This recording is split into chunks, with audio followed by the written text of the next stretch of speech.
Hello बच्चों, let's see this question. This question says in a photoelectric experiment the potential difference V must be maintained between the illuminated surface and the collector. So just to prevent any electron from reaching the collector is determined for different frequencies of the incident illumination. The graph obtained is shown. The maximum kinetic energy of the electron emitted as a frequency F1 is. तो आपको देखिए यहाँ पर F0 और F और आपके पास यहाँ potential और फ्रीक्वेंसी का ग्राफ दे रखा है कुल मिला के। तो आपको बताना है कि जो इलेक्ट्रॉन बाहर आएगा तो उसकी मैक्सिमम काइनेटिक एनर्जी क्या होगी इस ग्राफ के अकॉर्डिंग। तो सबसे पहले तो की कॉन्सेप्ट देखिए, यहाँ पर आपका जो की कॉन्सेप्ट होगा बेसिकली फोटो इलेक्ट्रिक इफेक्ट। की कॉन्सेप्ट क्या आपके पास फोटो इलेक्ट्रिक इफेक्ट, और उसमें भी आपके पास इलेक्ट्रॉन को बाहर आना है तो एक फ्रीक्वेंसी दे रखी है एफ। तो यहाँ पे पहले तो जो की कॉन्सेप्ट होगा यानी कि न्यूमेरिकल पे अपने को एनर्जी चाहिए, तो यानी कि आइंस्टीन इक्वेशन काम आएगी आपके पास।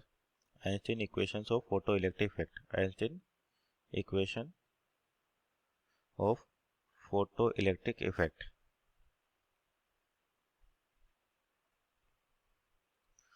तो ये बेसिकली क्या इक्वेशन होगी आपके पास, देखिए कि जैसे मान लीजिए कोई भी मेटल सरफेस है और उस पर उसका मेटल सरफेस का वर्क फंक्शन है फाई, और इस मेटल सरफेस में मान लीजिए आपके पास फोटोन गिरे स्पेसिफाइड फ्रीक्वेंसी की, जिसकी वजह से इलेक्ट्रॉन बाहर आएगा आपके पास, और फोटोन की एनर्जी होती है एच एफ। तो अगर देखिए यहाँ से जो फोटोन की एनर्जी है आपके पास और सरफेस पे गिरी, तो इलेक्ट्रॉन उस एनर्जी को ले रहा है और केवल वर्क फंक्शन के बराबर एनर्जी लॉस होकर बाकी एनर्जी के साथ इलेक्ट्रॉन बाहर आ रहा है। तो इस टाइम पे जो एनर्जी होगी काइनेटिक एनर्जी ये मैक्सिमम होगी, यानी कि अपन बीच में कहीं भी एनर्जी का लॉस नहीं मार रहे हैं।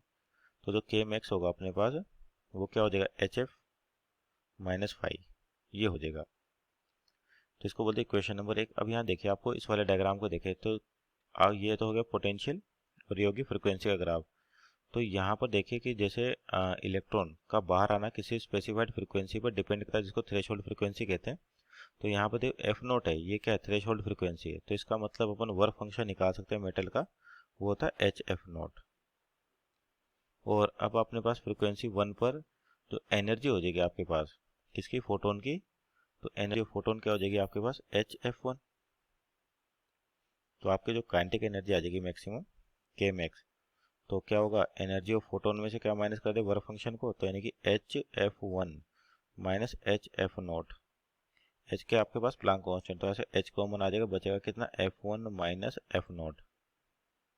तो यहाँ से आपको ये पूछा कि मैक्सिमम काइनेटिक एनर्जी क्या होगी H F one minus F naught. तो ऑप्शन नंबर देखे तो option number C is our right answer. Hope you understood well, best of luck.